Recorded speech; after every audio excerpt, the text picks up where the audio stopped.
Baik, selamat siang. Assalamualaikum warahmatullahi wabarakatuh. Bapak Ibu sekalian, salam sejahtera untuk kita semua. Selamat datang kembali dan selamat bergabung di webinar series yang diselenggarakan oleh HIPKI, HISPI, dan FPLKP, didukung oleh Dinas Pendidikan dan Kebudayaan Kota Malang. Bapak Ibu sekalian, yang kami hormati Kabid Pembinaan PAUD dan PNF beserta jajarannya, yang kami hormati Ketua dan Pengurus Ormit, HIPKI, HISPI, FPLKP, baik di pusat ataupun daerah. Saya lihat tadi ada perwakilan dari pusat, HIPKI ya.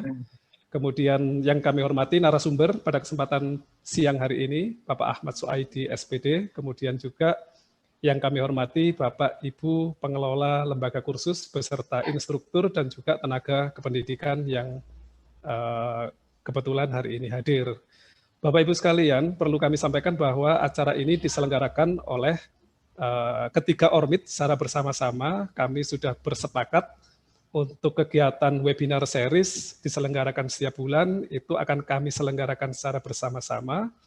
Dan tidak lupa juga mungkin akan tetap didukung oleh Dinas Pendidikan Kota Malang, sehingga nantinya cuma temanya saja yang berbeda, tapi penyelenggaranya adalah ketiga Ormit secara bersama-sama Bapak Ibu. Baik, pertama-tama kami ucapkan selamat menunaikan ibadah puasa untuk yang beragama Islam. Bulan Ramadan adalah bulan berkah. Mudah-mudahan Bapak Ibu sekalian, hari ini kita menuntut ilmu itu adalah bagian dari ibadah di bulan Ramadan. Semoga apa yang menjadi tujuan dari Bapak Ibu bergabung dengan kegiatan ini dapat terwujud sesuai dengan harapan. Bapak Ibu sekalian, hari ini saya selaku host acara, kebetulan kebagian tugas sebagai host, kemudian nanti sebagai moderator adalah Ibu Diah dari Forum Pengelola LKP. Kemudian pembicara kita atau pemateri kita adalah Bapak Ahmad Suaidi seperti tadi yang telah kami sampaikan di depan ya. Baik, mari kita buka acara kita pada kesempatan siang hari ini dengan berdoa menurut agama dan kepercayaan kita masing-masing. Yang beragama Islam, mari kita buka dengan surat Al-Fatihah. Berdoa dimulai. Bismillahirrahmanirrahim.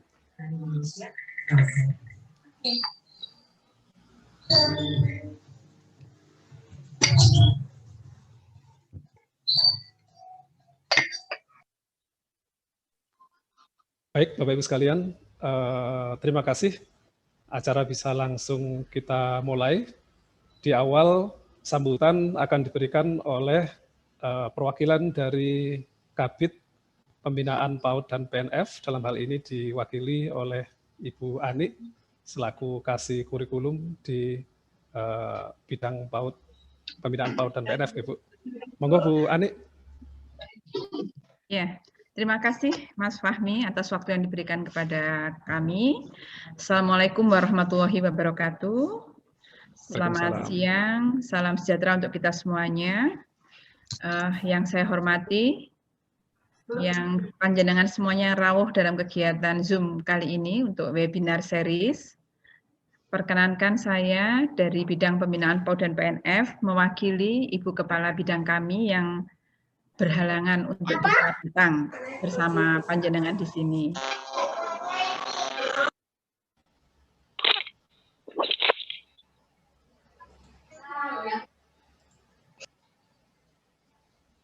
Maaf Ibu, ke mute Bu.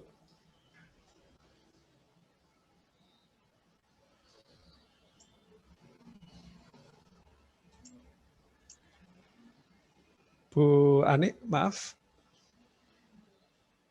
Audionya ke mute, Bu. Sudah ya? Nggih, monggo Bu. Oh, nggih. Ya.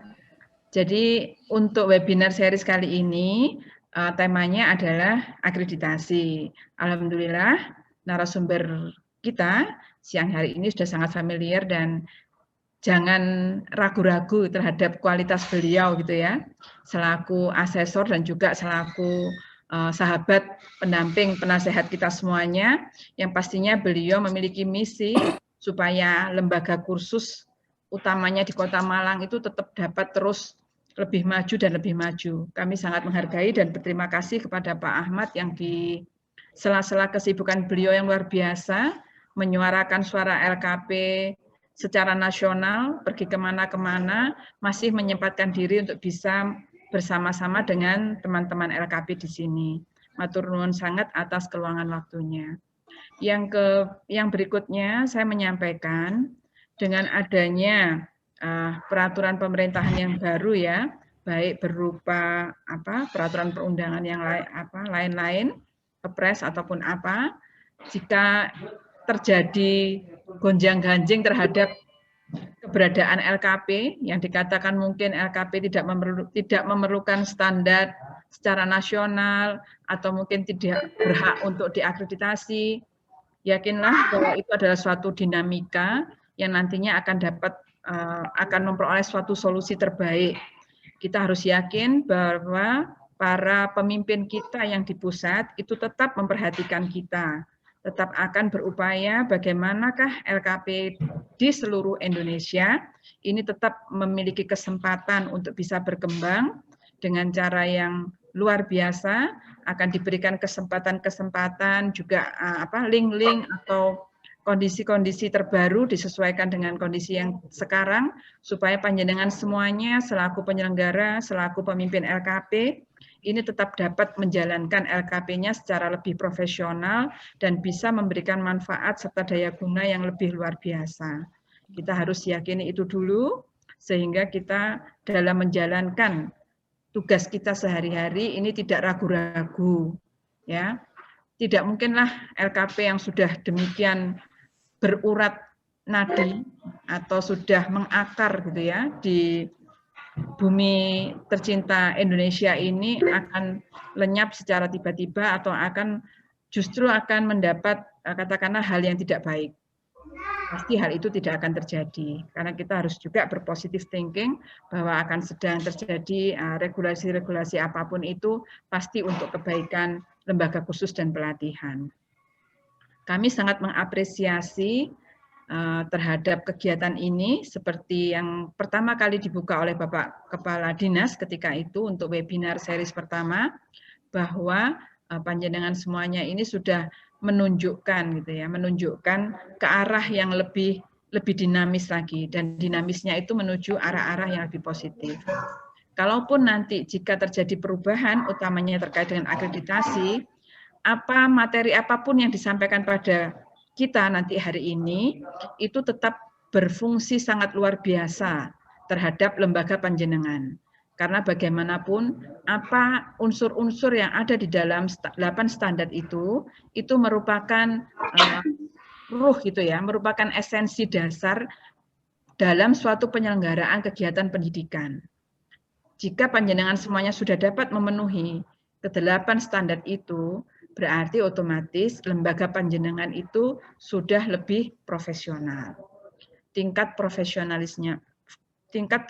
itu memang salah satunya diukur dengan akreditasi. Kalaupun karena sesuatu hal, mungkin jika nanti akreditasi untuk LKP itu tetap ada, kuotanya dibatasi, panjenengan belum bisa, berarti panjenengan tetap karena sudah siap dengan kemapanan administrasi yang panjenengan miliki. Kalau nanti misalnya ada kesempatan untuk terakreditasi, itu juga suatu hal yang positif. Menurut saya seperti itu. Jadi apapun nanti kondisinya, materi pada siang hari ini kami tekankan ini adalah hal yang sangat penting. Yang menunjukkan lembaga panjenengan adalah lembaga profesional. Saya ingat betul satu gambaran dari Ibu Kepala Dinas kami ya ketika itu, bahwa jangan sampai LKP itu menjadi semacam manajemen tukang cukur. Istilah beliau seperti itu ya. Jadi buka kedai sendiri, nyiapkan bahannya sendiri, nanti ngeramasin sendiri, terus gunting sendiri, terima bayarannya juga sendiri. LKP tidak boleh seperti itu. LKP harus profesional dan tingkat bagaimana dia disebut profesional pastinya ditunjukkan dengan administrasi yang mendukung. Semuanya, dari tahap awal sampai pada tahap lulusannya. Di awalnya bagaimana, pada tengahnya harus melakukan seperti apa. Ketika pasca pun, apa yang sebaiknya dilakukan, itu masih terus dipantau oleh LKP. Oleh panjenengan semuanya selaku pemimpin atau penyelenggara. Mungkin itu Dan kami juga betul-betul menyampaikan permohonan maaf dari Kepala Bidang, tadi barusan ber-WA, ternyata beliau belum bisa bergabung. Dan tadi juga sudah kami sampaikan kepada pimpinan bahwa webinarnya LKP yang dibuka oleh Bapak Kepala Dinas itu tetap berlangsung sesuai dengan schedule pada tiap insya Allah minggu ketiga. Kami laporkan seperti itu. Harapan kami nanti kepada penyelenggara, baik HIPKI, HISPI maupun FKLKP, setiap webinar ini dapatnya mengirimkan laporan. Permintaan Bapak Kepala Dinas kemarin seperti itu, ya. Jadi biar ada progresnya, kelihatan. Kemarin webinar pertama diikuti oleh berapa peserta dengan materi seperti apa. Nanti webinar kedua dilaksanakan pada tanggal berapa. Kan diharapkan pesertanya lebih luas lagi, karena melalui media Zoom yang memungkinkan tidak hanya di Kota Malang, ini juga sudah ada beberapa dari luar kotanya.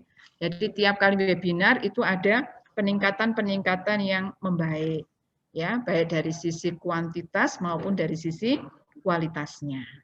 Kami berharap akan terus terjadi sinergi yang positif antara panjenengan semuanya dengan Dinas Pendidikan dan Kebudayaan. Mungkin itu yang dapat kami sampaikan. Selamat mengikuti webinar dengan sungguh-sungguh, meskipun ini bulan puasa dan jamnya adalah jam yang penuh tantangan gitu ya. Mungkin sudah agak-agak merem gitu, nanti langsung narasumbernya pasti punya trik-trik ini. Kalau saya Pak Ahmad percaya banget, peserta itu tidak akan ngantuk gitu ya, karena beliau sangat luar biasa. Panjenengan juga saya yakin dengan niatan yang baik hadir di sini, insya Allah nanti tidak menyia-nyiakan sekitar berapa jam? 13.30, 14, ya 2 jam ya, 2 jam tidak sampai, itu akan bisa tetap bersama-sama di sini. Mungkin itu aja Mas Fahmi, saya mohon maaf jika ada tutur kata yang kurang berkenan, dan juga pangapunten tidak bisa mengikuti sampai selesai juga, tapi sebisa mungkin kami tetap akan bersama-sama dengan panjenengan. Mohon maaf, terima kasih. Wassalamualaikum warahmatullahi wabarakatuh. Selamat siang. Waalaikumsalam warahmatullahi wabarakatuh. Baik Bapak Ibu sekalian, kita ucapkan banyak terima kasih kepada Bu Ani. Ini beliaunya enggak bosan-bosan untuk terus mendampingi kita, memberikan support luar biasa. Mudah-mudahan sehat nih Bu. Mudah-mudahan nanti setelah Lebaran kita adakan offline silaturahmi atau halal bihalal gitu Bu, biar lebih ramai gitu. Iya, siap.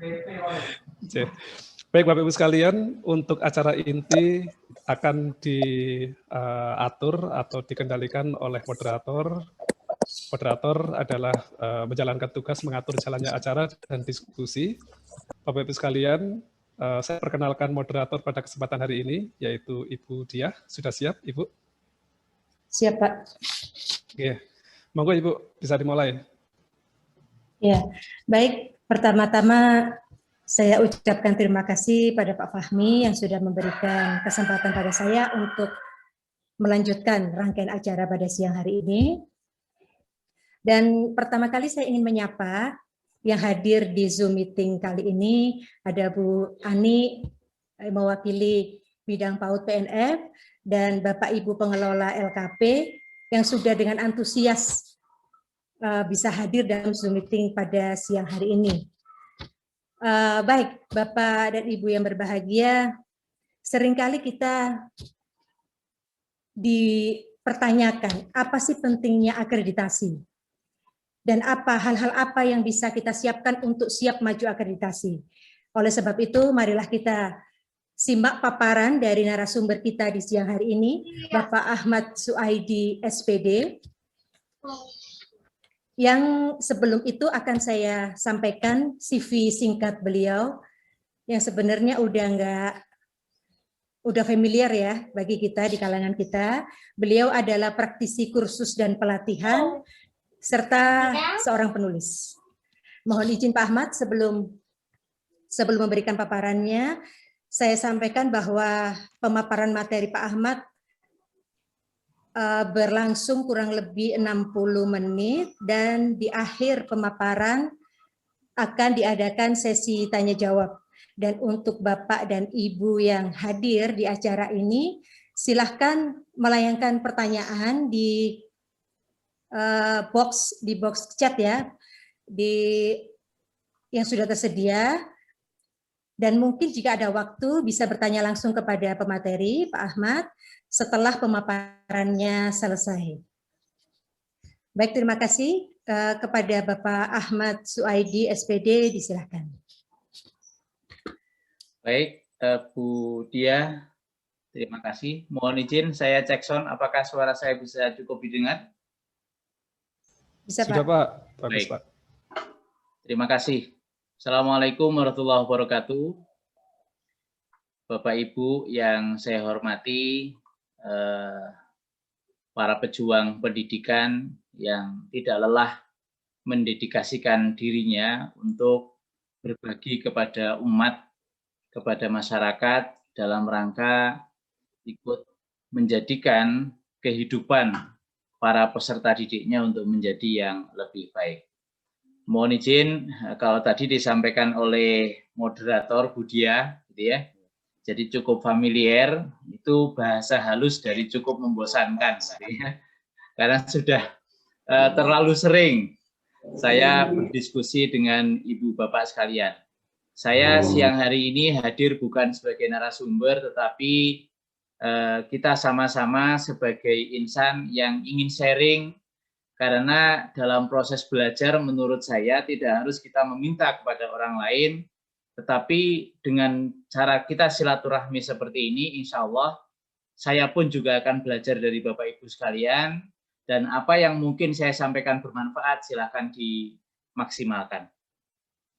Saya sapa dari kawan-kawan yang hadir, ini ada yang dari Bali, ada yang dari Tuban, ada yang dari, banyak sekali ya. Ini teman-teman dari Bali cukup banyak yang hadir. Ya, saya tidak mungkin sebut satu persatu, dari Ponorogo juga ada, Bangkalan, dan lain-lain. Ya, terima kasih kehadirannya. Insya Allah ini sesi yang kedua atau webinar series yang kedua. Kita akan tetap laksanakan setiap minggu ketiga, jadi siapapun boleh hadir, ya, tidak ada larangan. Dan mungkin ke depan bisa disetting lebih mantap lagi oleh tim HIPKI, HIS PPI, dan juga FPLKP Kota Malang, sehingga bisa di-share lebih banyak lagi melalui kanal YouTube dari organisasi kita, ya. Jadi silahkan di-share lebih awal sehingga bisa di-share kemanapun, sehingga nggak ada batasan. Baik, Bapak dan Ibu yang saya hormati, seperti yang tadi disampaikan oleh Bu Ani, prinsip saya ini istilahnya kalau pacar itu mantan ya sebenarnya.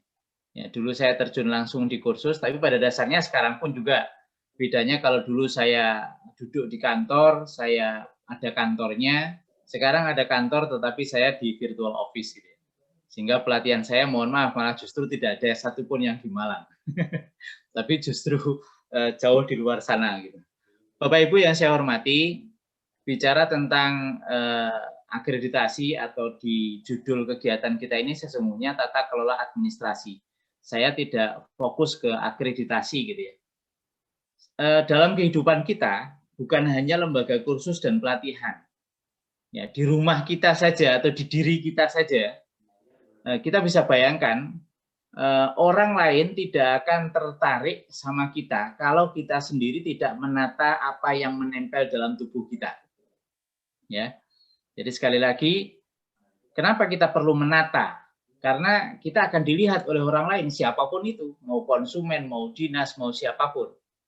Kebayang kalau misalnya kita pakai baju begitu, kita pakai baju kancingnya 2 kancing naik ke atas, 2 kancing turun ke bawah, jadi nggak sesuai gitu. Pasti orang akan tidak suka sama kita. Maka dari itu, terlepas dari ada tidaknya akreditasi, nggak usah dipikirkan. Tetapi yakinlah bahwa ketika bisnis apapun, termasuk apalagi lembaga pendidikan, ketika kita mampu mengelola administrasi dengan baik, atau menata dengan baik, maka suatu saat ya Tuhan akan tahu, Allah akan tahu, kita akan dipertemukan dengan pihak lain yang kemudian trust dengan kita semuanya, percaya dengan kita semuanya. Nah, ketika orang lain tersebut percaya, maka kemudian manfaat berkah akan muncul pada kita. Sedikit saya bercerita di tahun, saya lupa tahunnya, ketika saya bersama-sama di Magistra Utama, kita mendapatkan tamu di kota Surabaya. Seseorang yang jujur kita nggak kenal saat itu. Dia bertanya-tanya, mengkonfirmasi tentang dokumen seperti apa, penilaiannya seperti apa, kemudian pelaporan keuangan selama ini seperti apa sih kalau di lembaga kursus seperti waktu itu mereka datang. Nah, hasil singkat cerita, berikutnya mereka memperkenalkan diri, jadi bukan hari itu, tapi setelah sekian hari, kemudian mereka datang lagi memperkenalkan diri dari Plan Internasional. Dan dari situ pertemuan kedua lebih detail lagi, dan akhirnya kita deal untuk melaksanakan program pelatihan TVET yang dilaksanakan di Kota Rembang dengan dana tidak kurang dari 8,5 miliar. Ya, untuk mendidik 200 peserta didik. Bukan ribuan, tapi hanya 200. Mohon izin bisa dibantu untuk tidak share ya, Mas Fahmi atau host. Oke. Mohon izin untuk, nah baik, kita lanjut. Jadi sekali lagi, tata kelola ini tetap sangat penting. Rumah kita nggak usah disapu seminggu. Saya yakin orang akan tanya, ini orangnya masih hidup apa enggak? Kan gitu. Sama dengan lembaga kursus juga demikian. Ketika sebuah lembaga tata kelolanya nggak karuan, maka mungkin yang nanti yang datang akan bertanya, ini ada orangnya apa enggak sih? Gitu ya. Ya, maka dari itu, tata kelola ini amat sangat penting untuk kita lakukan. Baik. Bicara tentang isu yang saat ini beredar, Bapak Ibu nggak usah khawatir, udahlah kita nggak usah mikirin itu, mikirin lembaga kita dulu deh. Ya, biarlah nanti pemangku-pemangku kepentingan yang memikirkan. Tapi yakinlah berdasarkan hasil tadi malam saya ketemu Pak Direktur, mungkin Bapak Ibu juga mengikutinya, bahwa kita jangan hanya membaca sebagian, tetapi kita baca sepenuhnya, lalu kita berpikir apa ya kira-kira yang bisa kita lakukan, apa yang bisa kita antisipasi terhadap kebijakan-kebijakan yang mungkin nanti akan ada untuk kita. Terkait dengan apakah nanti hilang, insya Allah kok saya yakin enggak, ya akan tetap ada. Tadi pagi saya juga paparan dengan Pak Dirjen terkait dengan pekerjaan kami ada tim sedang mengerjakan sesuatu. Beliau juga tegaskan ya bahwa pada akhirnya nanti lembaga kursus akan diharapkan standarnya mengacu kepada standar industri. Ya. Jadi tidak terkungkung, tidak terikat dengan 8 standar nasional pendidikan. Yang ini kalau kita tangkap dengan baik, maka insya Allah berkah bagi kita, gitu ya. Tetapi bukan berarti pesan beliau terus mau-maunya. Ya, tentu nanti akan ada aturan-aturan yang kemudian digulirkan, yang semua itu diharapkan bisa membantu lembaga kursus dan pelatihan bisa melakukan operasinya jauh lebih enak dan lebih sesuai. Ya. Selama ini kan fakta-fakta muncul, fakta-fakta yang kita alami, misal ya maaf, ada lembaga yang sebenarnya sangat bagus sekali, kursus sangat keren, pesertanya ribuan, kemudian pelaksanaannya betul-betul bagus dan membuat peserta didiknya kompeten. Tetapi memang secara administratif yang selama ini dilakukan itu tidak serigid itu. Itu begitu diakreditasi nilainya kan mungkin C, bahkan tidak terakreditasi. Padahal dia nyata-nyata bagus. Nah, melalui standar industri harapannya nanti ke depan itu bisa lebih bagus. Seperti apa rumusannya? Kita tunggu saja ya. Fokus ke diri kita gitu. Nggak usah khawatir. Jadi pesan yang saya dapat tadi malam di live bareng Pak Direktur, beliau sampaikan kursus akan tetap ada ya. Kita tunggu apa kebijakannya nanti. Kemudian tadi pagi Pak Dirjen juga menegaskan kursus akan tetap ada, nggak usah khawatir. Ya. Bahwa nanti kemudian beda, ya udah nggak usah ribut, gitu kan? Santai saja. Mari kita fokus pada hidup kita, diri kita. Mau ada apapun, pengelola kursus, instruktur kursus akan mengabdi untuk masyarakat. Ya, kita bukan mengabdi kepada kebijakan, tapi kita mengabdi kepada masyarakat untuk membuat mereka lebih baik. Baik Bapak Ibu sekalian, yang pertama saya ingin share ke Bapak Ibu, nanti insya Allah semuanya akan bisa Bapak Ibu unduh apa yang saya sampaikan. Saya selalu ingat apa yang disampaikan oleh Ibu Laar, jadi instruktur, jadi guru, atau jadi narasumber tidak boleh pelit. Jadi jangan sampai nanti misalnya, Pak minta filenya ini, oh nggak boleh, itu kekayaan intelektual kita ya. Kalau misalnya seperti itu ya nggak usah jadi narasumber gitu. Prinsip saya begitu ya, mohon maaf kalau ada beda pendapat. Oke, ini kitab suci nggak usah saya buka. WA saya nggak apa-apa juga kebaca, karena nggak ada yang rahasia Bapak Ibu. Nah ini Bapak Ibu gambaran yang selama ini juga sudah Bapak Ibu dengar ya, standar industri, cara mencapai untuk menjadi standar industri. Dimana kita berharap lembaga itu kurikulumnya disusun bersama dengan industri. Siapa industri itu? Ya siapapun end user yang menggunakan lulusan kita itu industrinya, bisa besar bisa kecil. Kemudian pembelajaran berbasis project real dari industri. Artinya apa? Nanti kursus itu, misal kursus kelas gitu ya, bukan hanya selesai praktek ngelas selesai, tetapi materi yang diajarkan, misal kursusnya apa? Kursusnya kursus las. Tetapi selesai kursus, mereka itu bisa misal menghasilkan rak buku, anggap aja begitu. Jadi mereka membuat barang jadi. Jadi bukan hanya sekedar. Terus kursus rias pengantin. Betul-betul nanti ada praktek merias pengantin, entah di mana begitu, mengikuti dari instrukturnya. Dan lain-lain sebagainya. Jadi ada proyek yang dikerjakan sehingga memberikan pengalaman bukan hanya keterampilannya saja, tetapi mereka memahami bagaimana ngitung duitnya, bagaimana nerima duitnya, bagaimana ngatur jadwalnya. Sama seperti, maaf di sini Bu Penny, ya, ini bude saya. Ya. Jadi project based learning, misal begini, ketika anak-anak kursus tata rias pengantin di ruangan, maka dia hanya terampil di kemampuan meriasnya. Tetapi ketika anak-anak diajari oleh Bu Penny, diajak ngerias pengantin, maka dia tahu bagaimana bahwa seorang perias itu harus datang sebelum subuh. Itu mereka merasakan. Ya. Bagaimana seorang perias itu ada ketakutan yang sangat-sangat luar biasa. Jujur, saya membayangkan merias itu kan pekerjaan sekali untuk selamanya bagi konsumen. Rias sanggulnya copot itu, waduh udah bisa stroke kita itu. Jadi artinya apa? Mereka tidak hanya persoalan terampil, tapi dia betul-betul memahami psikologisnya seperti apa, karakternya seperti apa, dan sebagainya. Kemudian yang ketiga, jumlah ini ada peran dari ekspor dari industri untuk ikut mengajar. Lalu magang juga bisa dilakukan. Misalnya programnya 3 bulan, 1 bulan magang. Program 1 tahun, 6 bulannya magang.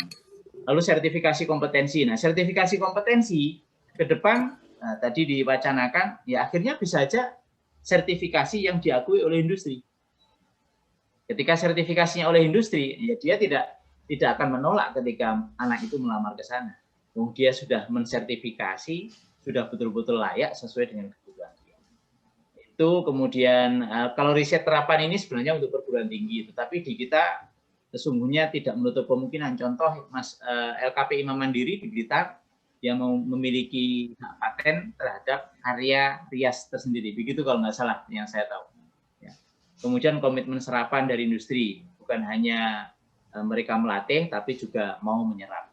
Jadi, dan akhirnya nanti tidak menutup kemungkinan LKP itu kalau sudah bersinergi dengan industri, yang I itu akan terjadi Bapak Ibu. Ya. Jadi perusahaan akan memfasilitasi entah memberikan sarana atau beasiswa kepada Bapak Ibu sekalian. Contoh kecil, saat ini di BI itu berhamburan uang untuk melatih keterampilan masyarakat pengangguran. Nah, di BRI juga banyak, di Telkom juga seabrek, BPJS juga seabrek-abrek, di perusahaan-perusahaan, contoh di Malang Bentul itu juga ada. Persoalannya apa? Kita nggak pernah kuluan ke mereka, Bapak Ibu. Ya. Jadi ibarat kita itu pengen punya istri tapi nggak pernah mencari istri. Ya dari mana istri akan datang? Ya. Nggak mungkin itu akan terjadi. Maka yang dilakukan apa? Kita harus perbaiki lembaga kita, tata kelola kita, administrasi kita, lalu kita datang kula nuwun ke perusahaan-perusahaan itu, Pak, Bu, ini loh saya, ini loh lembaga saya, profil lembaga saya seperti ini, YouTube lembaga saya seperti ini, web lembaga saya seperti ini loh web saya yang tidak pernah saya update 10 tahun misalnya. Ya, artinya apa? Ketika kita ke sana, akhirnya industri itu, ternyata lembaganya bagus. Terlebih ketika Bapak Ibu datang misalnya ke Bentul. Hey Bentul, nih saya punya paket program, kurikulumnya seperti ini, pelatihannya seperti ini, ada banyak masyarakat yang bisa dilatih. Gimana kalau program saya ini, you pakai, Bentul pakai sebagai program CSR, atas namanya Bentul tidak apa-apa. Yang buat kurikulum kita, yang buat jadwal kita, yang mencari peserta kita. Tapi duitnya dari mana? Dari Bentul. Ya, kita nggak butuh laporannya, kita butuh duitnya. Gitu ya, itu kasarnya begitu gitu. Jadi kita membantu dia untuk menyalurkan. Tapi bukan kemudian kita hanya datang, Pak, tolong dong kami dikasih program untuk CSR, kita tanpa bawa apa-apa ya, nggak mau lah. Ya. Nah, contoh real, saya punya binaan di wilayah timur Kalimantan. Kita program, kita terus-menerus ke perusahaan bersama mereka. Alhamdulillah tahun ini dapat bantuan 750 juta untuk dibangunkan gedung. Ya. Kemudian saat ini ada salah satu lembaga binaan tersebut yang mendapatkan satu program pengimbasan dari direktorat. Tetapi nggak ada uang sakunya cuma 150.000. Mereka berjuang sedemikian rupa, akhirnya perusahaan, oh ini bagus ini untuk CSR perusahaan saya sekalian. Akhirnya apa? Penginapan disediakan, uang saku akan ditambah. Jadi kalau kita sudah baik, kita berbaik dengan mereka dan mereka melihat kita ini baik, nggak usah khawatir Pak. Tapi kalau kita hanya mikirnya hanya akreditasi, nah itu terlalu sempit, sangat-sangat sempit sekali, ya. Jadi ibaratnya kita itu ingin hidup 5 tahun, cuman pengen kerja sekali gitu. Itu jangan sampai terjadi. Baik, itu yang pertama. Yang kedua, mohon maaf kalau gambar ini mengganggu, ya. Baik, berikutnya kemarin sudah saya sampaikan kepada Bapak Ibu, Telegram yang saya sediakan untuk semacam papan tulis saya, papan pengumuman saya, yang bisa Bapak Ibu akses kapanpun. Terserah terkait akreditasi atau yang lain. Ya. Di sini sudah saya siapkan Ahmad Berbagi, ya, akreditasi. Nah, ini saya coba. Nah, ini. Jadi akreditasi kursus Ahmad Berbagi di Telegram. Bapak Ibu klik, Bapak Ibu join, silahkan Bapak Ibu unduh mana yang memang penting dan bisa digunakan oleh Bapak Ibu. Ya, misalnya contoh format data ruangan operasional ini dibutuhkan di lampiran nanti ketika mengajukan akreditasi. Jabaran kurikulum contohnya seperti apa, format rembuk atau masukan dari pihak lain itu seperti apa sih? Contoh kalender pendidikan, format daftar alat praktek, berita acara supervisi magang itu seperti apa? Daftar inventaris seperti apa, format RPP, ini yang ringkes kalau nggak salah. Format data bahan ajar, pedoman on the job training, magang yang diminta oleh berbagai macam pihak, format, ini semua ada. Dan kalau nggak salah, sebagian besar sudah dalam bentuk Word, bukan dalam bentuk PDF yang menyengsarakan Bapak Ibu. Jadi ini silakan Bapak Ibu download, tidak usah izin, tidak usah ini, pokoknya semua yang saya upload di sini, Bapak Ibu silakan unduh. Ya. Jadi disilahkan. Itu yang pertama, itu portal, dan termasuk materi hari ini yang akan saya sampaikan, itu juga sudah ada di sini. Ini Bapak Ibu, telaah dokumen persyaratan akreditasi LKP. Saya tidak membicarakan rubrik, tidak ini, tapi saya menelaah dokumen, ini loh kira-kira yang mungkin dibutuhkan oleh akreditasi, atau apapun lah bentuknya, tidak harus akreditasi, dan seterusnya. Itu portal untuk kita komunikasi. Insya Allah, informasi-informasi akan saya sampaikan melalui link tersebut atau Telegram tersebut. Kemudian yang berikutnya, mohon izin kalau agak melantur kemana-mana ya. Bentar. Nah, Bapak Ibu, saya berharap Bapak Ibu semua pengelola lembaga kursus dan pelatihan minimal punya, ya. Jadi ini saya punya semacam map ya, map untuk mengetahui apa sih dasar hukum lembaga kita ini. Ya. Jadi di sini saya tinjau dari 3 undang-undang. Pertama Undang-Undang Nomor 20 Tahun 2003 Sisdiknas, kemudian Undang-Undang 23 terkait pemerintah daerah karena lembaga kursus itu berada di bawah binaan kota kabupaten.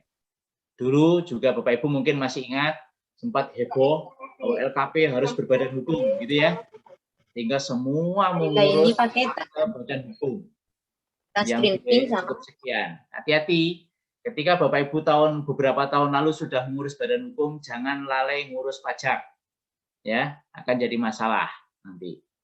Kemudian berikutnya, padahal badan hukum itu bagi yang mengakses bansos. Ketika enggak, ya silahkan sesuai dengan masa lalu. Tapi OSS sekarang juga menentukan itu. Lalu Undang-Undang 13 tahun 2013 tentang ketenagakerjaan. Bapak Ibu, Undang-Undang Cipta Kerja yang sekian ratus halaman atau ribuan itu dia tidak menghapus ini loh Bapak Ibu ya. Jadi ada bagian-bagian yang masih ada. Bapak Ibu baca ke sana ya. Baca, insya Allah nanti akan tahu di mana letaknya. Nah, di sini Bapak Ibu bisa pahami, kebayang bagaimana kursus bisa hilang kalau produk hukumnya aja sekian banyak. Ya. Masa sih sekian dasar hukum ini akan dilewati? Ya, rasanya nggak mungkin. Ada standar kompetensi lulusan, itu ada KKNI, ini peraturan-peraturan terkait. Kemudian standar BTK, ini peraturan-peraturan terkait. Standar pengelolaan, peraturan terkait. Saya tidak jelaskan, ya tidak akan jelaskan. Hanya satu Bapak Ibu dari 8 standar nasional pendidikan itu yang belum ada dasar hukumnya, yaitu standar pembiayaan. Dalam artian belum ada dasar hukum khusus. Ya, di dalam SMP sudah ada, itu juga merupakan dasar hukum. Tapi yang mengatur secara khusus standar pembiayaan dalam bentuk Permendikbud itu belum ada. Ya, jadi ini terserah dari LKP. Selebihnya sudah ada meskipun sebagian belum lengkap. Jadi ini setidaknya Bapak Ibu menjadi paham seperti apa sih posisi dari lembaga kursus dan pelatihan terkait dengan kebijakan-kebijakan secara hukum. Ya. Nanti ini akan saya share ke Telegram. Kemudian yang kedua, kita masuk ke tata kelola. Nah, tata kelola, Bapak Ibu, lembaga kursus dan pelatihan, saya juga mapping. Ya, saya juga mapping seperti ini. Maaf kalau terlalu kecil. Ini saya tunjukkan view-nya saja dulu. Nanti kalau Bapak Ibu mau cetak di rumah, boleh cetak ukuran A2, tempel di dinding. Ya. Biar nanti tahu seperti apa sih lingkup data lembaga kursus pelatihan itu. Nah, lembaga kursus yang pertama terkait legalitas. Legalitas ini. Ini legalitas Bapak Ibu. Tentu disesuaikan dengan kebijakan daerah masing-masing. Ya, kita harus paham. Lalu berikutnya sarana prasarana. Sarana meliputi apa saja, prasarana meliputi apa saja. Kemudian data yang harus tersedia di lembaga kursus selain sarana dan legalitas harus punya informasi data baik dalam bentuk soft copy maupun dan boleh juga hard copy atau video barangkali. Ya, PTK misalnya pendidik, ada yang tetap, ada yang part-timer, ada yang pendidik tamu. Ya, kuliah tamu lah istilahnya mereka seperti itu. Kemudian tenaga kependidikan mungkin ada yang direktur, manajer, pimpinan, terserahlah sesuai dengan penamaan Bapak Ibu. Ya. Jadi ini organ yang perlu ada di lembaga kursus. Kemudian keuangan, tentu jangan sampai lembaga kursus dan pelatihan tidak memiliki pencatatan keuangan. Ya. Banyak lembaga yang gagal mendapatkan proyek dari pihak eksternal itu karena ini. Ya. Pencatatannya seringkali tidak accountable. Mereka tidak akan tanya uangnya ada di mana, berapa rupiah, enggak. Pasti yang ditanya ada enggak rencana anggaran. Pencatatan in-out-nya seperti apa? Jangan sampai pencatatan in-out-nya itu seperti apa ya, urutan baris. Urutan baris, jadi dalam buku besar enggak pernah tutup, mulai dari tahun 98 sampai sekarang ya pokoknya sampai habisnya buku, terus saja. Nggak jelas mana pemasukan, mana pengeluaran, dan lain-lain. Kemudian laporan berkala bulanan, boleh laporan berkalanya ya minimal 1 semester, 6 bulan gitu ya. Bulanan ada bagus, triwulan semestinya ada. Terus laporan tahunan, jangan hanya laporan tahunan itu laporan untuk pajak, tapi laporan real di lembaga seperti apa, tunjukkan sehingga orang percaya. Jangan sampai laporan tahunannya mana ini. Jadi laporan apa istilahnya ya, bleger laporan pajak gitu ya. Itu kan sangat nggak sesuai dengan realitas yang ada di lembaga. Kemudian pajak. Kemudian administrasi operasional, surat, dokumen, lalu database, customer service. Nanti cek Bapak Ibu, coba setelah ini dicek saja. Bapak Ibu bertanya, punya enggak data peserta didik dalam 10 tahun terakhir? Kalau enggak punya, turunkan 5 tahun terakhir.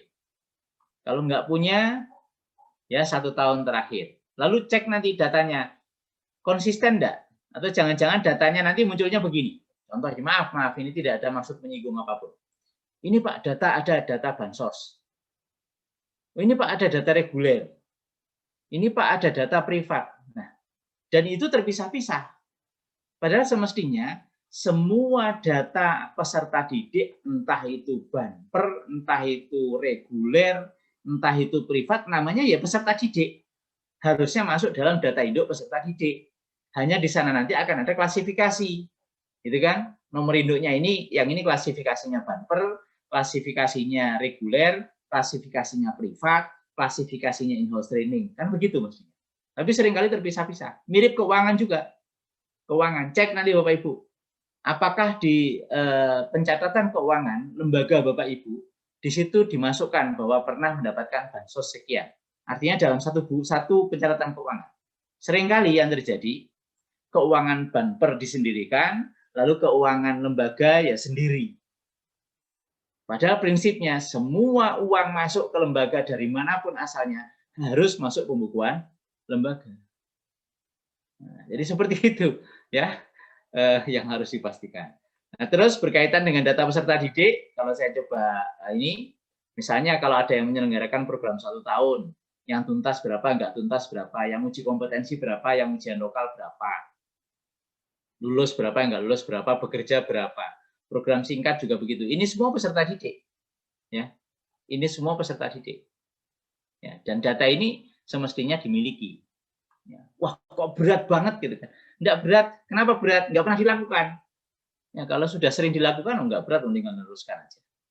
Lalu kemitraan juga demikian. Kemitraan, MOU dengan berbagai pihak. Ini nanti silakan Bapak Ibu pelajari. Ya, silakan diulik-ulik. Kalau misalnya di laptop susah, saya sarankan silakan di print A2. A2 itu paling cuma 12.000. Figurakan, pasang di lembaganya, keren itu. Ya. Nanti yang ini, yang misalnya ada nama saya yang mengganggu ini, karena sudah paten di sini, dikasih spidol, diurak-urak atau apa gitu. Atau cari logonya lembaga, buat stiker, tempel di sini gitu ya. Ya, jadi itu bisa menjadi bagian dari inspirasi. Oke, jadi dasar tentang masalah hukum nanti Bapak Ibu pelajari sendiri ya, dokumen-dokumen tadi. Terus tentang mind map data lembaga kursus itu kayak apa, seperti ini ya. Ini A sampai Z data lembaga kursus itu ya begini ini ya. Isinya ya. Kalau kita punya semua akan luar biasa. Kalau nggak punya jangan dipaksakan. Baik, yang terakhir biar nanti lebih banyak diskusi Ibu dan Bapak, tapi kita nggak ada diskusi PP 57 ya, mohon izin.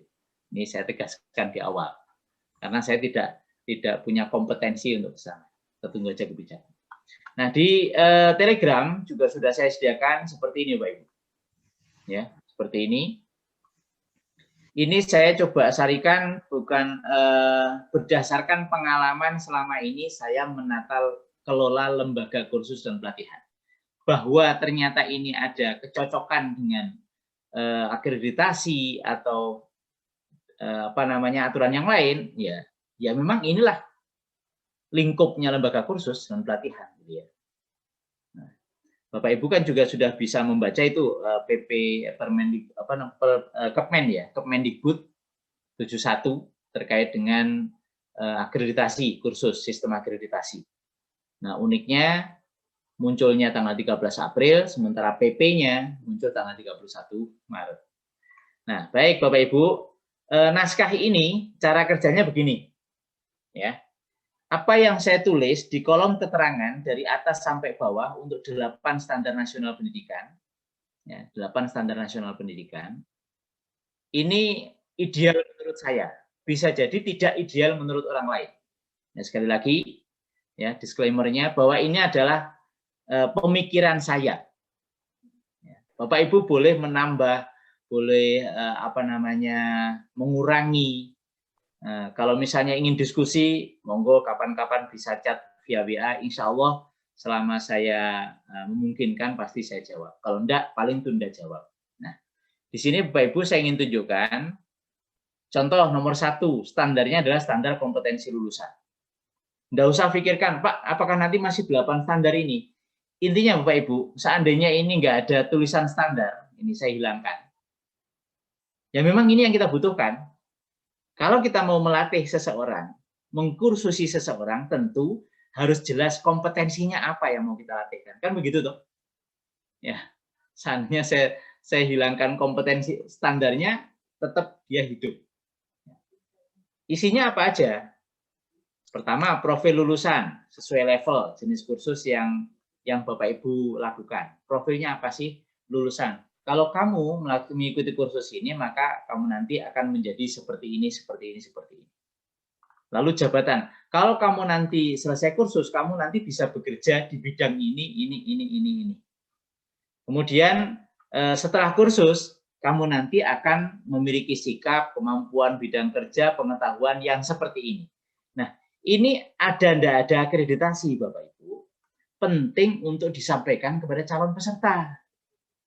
Ya, kita seringkali terjadi ada orang datang, calon peserta datang, gitu kan? Langsung, Bu, saya mau kursus komputer office. Oh ya, silahkan. Petugas di depan langsung ambil formulir, silahkan isi formulir. Kemudian setelah itu biayanya misalnya 170.000. Oh ya Bu, saya bayar cash 2 kali bahkan, gitu kan? Saya bayar cash 175.000, langsung kita buatkan kwitansi.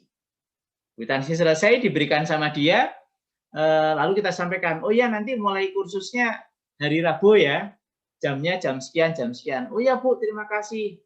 Selesai, wassalam, pulang. Ini kesalahan besar Bapak Ibu menurut saya. Ya. Ya, ada orang datang, cuman kita sambut begitu, eman banget. Harusnya semua yang datang, bahkan dia mengatakan, Bu, pokoknya saya pengen daftar, wis. Nggak usah ribut-ribut. Tetap harus dijelaskan, Bapak Ibu. Nah, kamu nanti kursus di saya, lulus dari sini seperti ini, kamu nanti diajari ini, kompeten di bidang ini, standar kompetensinya ini, dan sebagainya, dan sebagainya, dan sebagainya. Mengacunya di sini itu berdasarkan standar kompetensi kerja nasional Indonesia, misal. Atau di sini itu berdasarkan kerangka kualifikasi nasional Indonesia. Atau mungkin di sini itu materi yang kamu akan pelajari, ini nanti sesuai dengan yang selama ini dibutuhkan oleh dunia kerja. Apa sih dampak yang kita inginkan? Kenapa kita harus tetap ngomongkan ini kepada pendaftar yang tinggal mau bayar? Tujuannya, begitu dia pulang, ditanya tetangganya, Mas, dari mana tadi? Oh, saya dari LKP XYZ. Ngapain? Daftar. Kursus apa? Kursus komputer. Seperti apa di sana? Nah, dia bisa menjelaskan. Oh, saya nanti di sana menurut Ibu tadi akan diajari ini. Saya nanti akan bisa seperti ini, bisa seperti ini.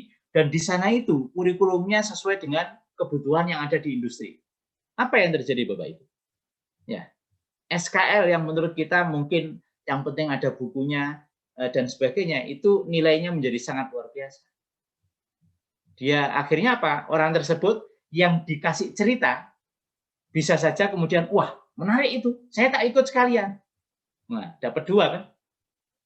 Nah, atau mungkin dia nggak ikut, tapi suatu saat dia ditanya, seseorang yang nggak tahu entah Tuhan kirim dari mana, tanya kepada temannya yang bertanya, Mas, saya itu pengen kursus. Oh ya, kemarin temanku daftar di LKP itu loh.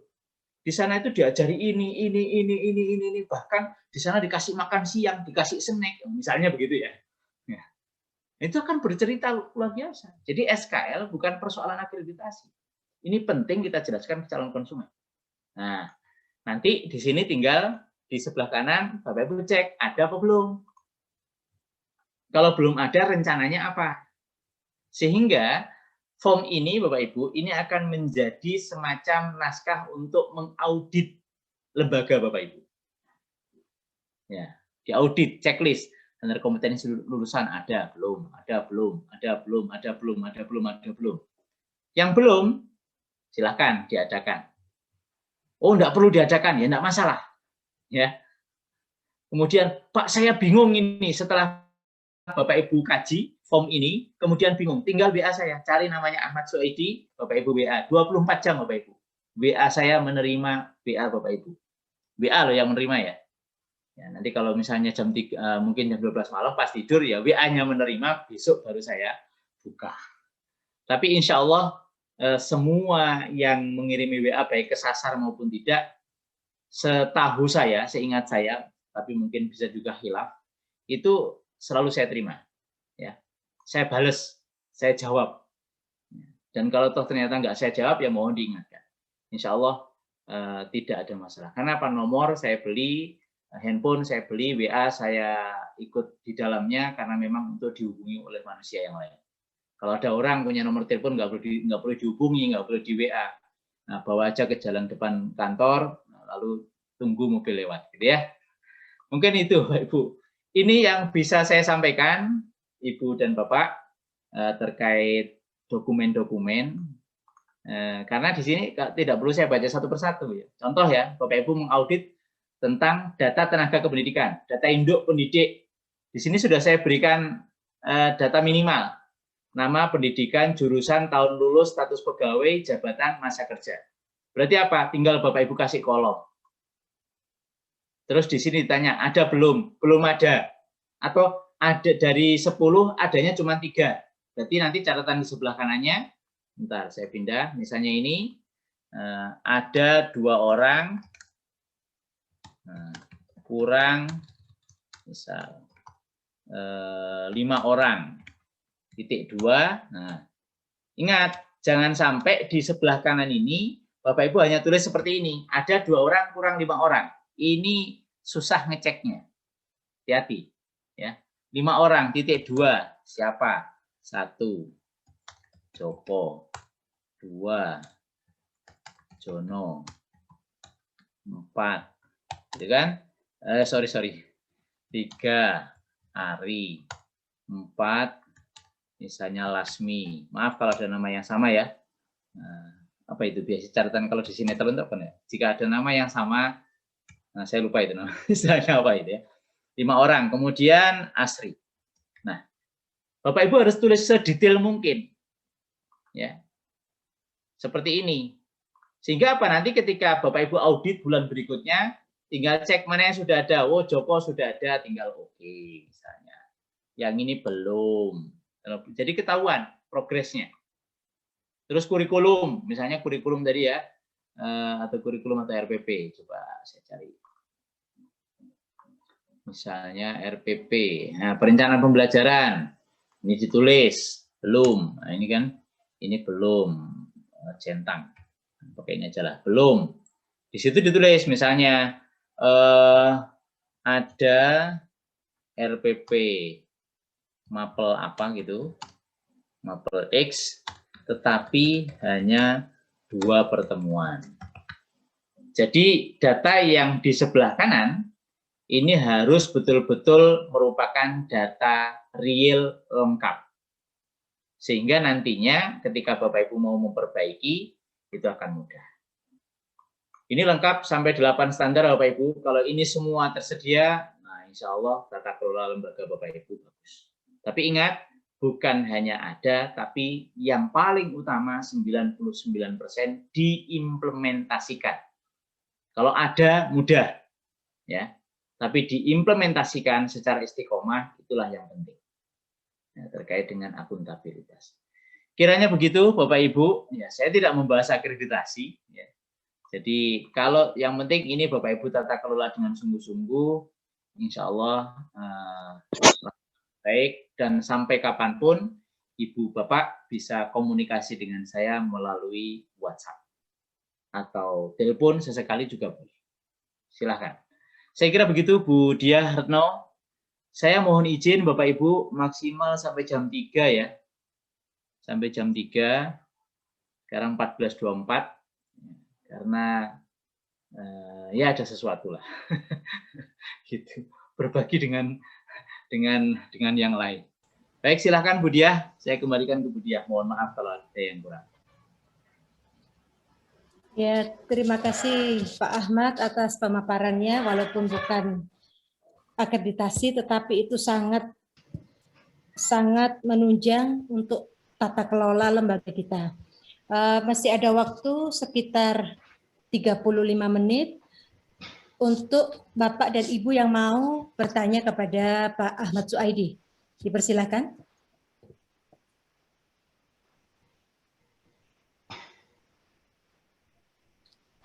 Itu dari LKP Rasmita Asri, mengangkat tangan. Silakan Pak Rudi. Oke, selamat siang Bu Diah, selamat siang Pak Ahmad, selamat siang semua teman-teman LKP, ketemu lagi.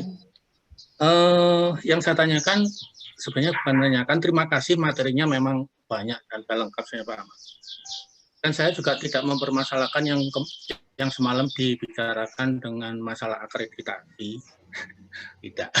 Yang mungkin yang ingin saya sampaikan, ingin saya perkuat adalah bagaimana sih caranya supaya kita itu bisa menjadi LKP yang berstandar ITUTA. Tadi kayaknya cuma ada di saja dari Pak Ahmad, mungkin diperdalam mungkin di situnya. Syarat-syarat apa kiranya yang bisa membuat LKP itu menjadi standar ITUTA? Selain tadi ada kurikulum tadi. Terima kasih Pak Ahmad, selamat siang. Baik, saya tampung dulu atau gimana Bu Diah? Mungkin kalau ada saya tampung dulu aja, kalau ada lagi sekalian. Iya, monggo ditampung dulu atau sekalian. Ini yang ada di chat box Pak. Ya.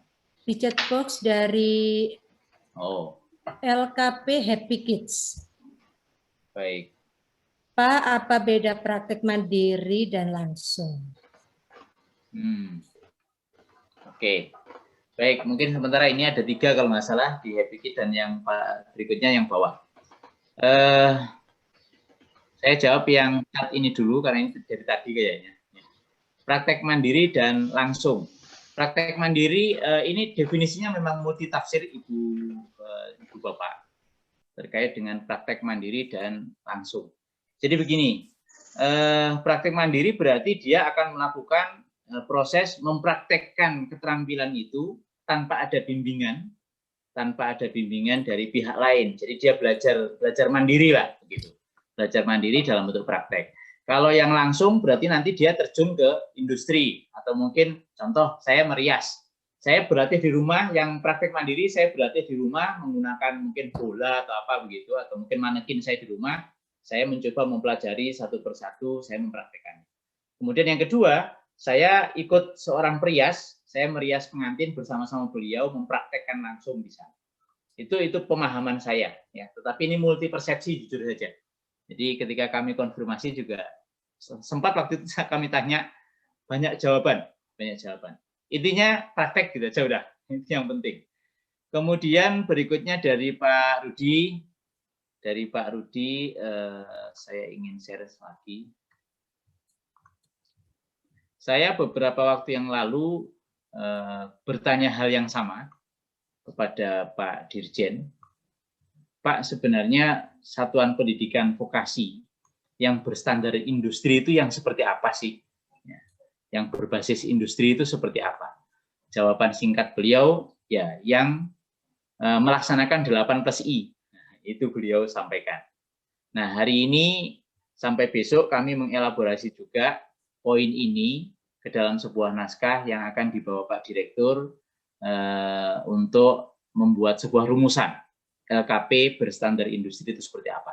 Tetapi muaranya nanti juga salah satunya akan ke sini. Contoh, yang pertama, kurikulum disusun bersama dan berstandar industri. Kalau saya punya LKP, maka kurikulum yang saya siapkan, selain tadi sudah mengacu SKL, SKKNI, atau mungkin SKKNI, saya juga mengkonfirmasi kepada industri partner saya. Industri partner saya. Kita tunjukkan ke mereka, bagaimana Pak menurut Bapak kurikulum saya ini. Ya. Kurikulum itu sesungguhnya kan ada 4 ya. Dia mencakup tujuan, isi, proses, dan penilaian. Itu konsep kurikulum.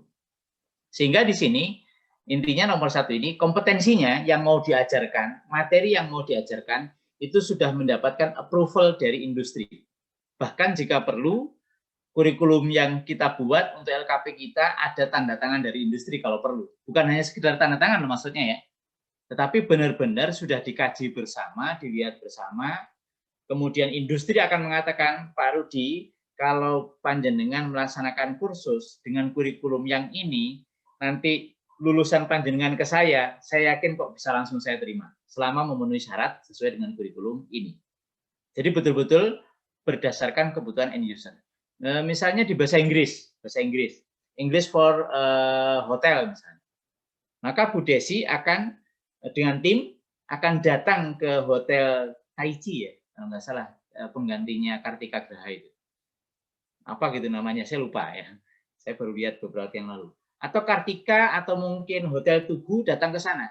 Bapak, saya punya kurikulum akan melatih kompetensi masyarakat, ya, kompetensi lulusan Unmer atau mungkin kompetensi lulusan UM untuk program namanya English Special Purpose untuk hotel, for hotel.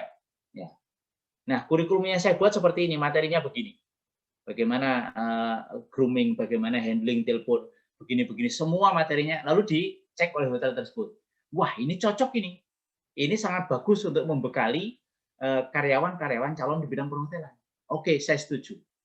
Sehingga nanti Bu Desi ketika menyampaikan kepada calon pesertanya, sampaikan, nih, kurikulum yang kami desain, materinya sudah mendapatkan approval dari Hotel Tugu, juga sudah mendapatkan verifikasi dari Hotel Kartika Graha, ex Kartika Graha, sudah mendapatkan dari Hotel Arya dan sebagainya. Sehingga apa? Kalau nanti sampean kursus di saya, melamar di sana, saya yakin akan cocok.